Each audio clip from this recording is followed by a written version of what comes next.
براہ مہربانی ہمارے اس چینل کو سبسکرائب کیجیے، ویڈیو کو لائک کیجیے اور زیادہ سے زیادہ شیئر کیجیے۔ جزاک اللہ۔ بسم اللہ الرحمن الرحیم۔ پکار ٹی وی پر خوش آمدید۔ فضائل قرآن کے سلسلے میں آج کا ہمارا موضوع ہے فضیلت سورہ قدر اور فضیلت سورہ انشرح۔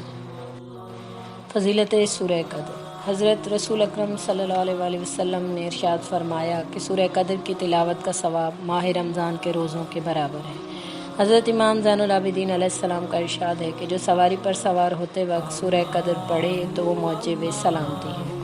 حضرت امام محمد باقر علیہ السلام کا ارشاد ہے کہ سورہ قدر کی تلاوت موجب وسعت رزق ہے اور خلاصی قرض کے لیے بھی انتہائی خوب ہے۔ حضرت امام صادق علیہ السلام کا ارشاد ہے کہ جو شخص اپنی نمازوں میں سورہ قدر کی تلاوت کرے گا تو اللہ تعالیٰ اس کے تمام گناہوں کو معاف فرما دے گا۔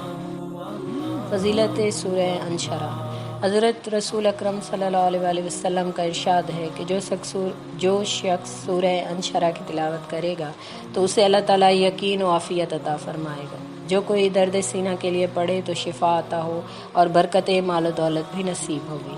نماز فجر کے بعد 7 روز تک ہر روز 17 مرتبہ پڑھا کرے تو رکے ہوئے کام آسانی سے ہو جائیں گے۔ پروردگار ہمیں ان صورتوں سے مکمل فائدہ اٹھانے کی توفیق عطا فرمائے۔ الہی آمین۔ آخر دعوانا الحمدللہ رب العالمین۔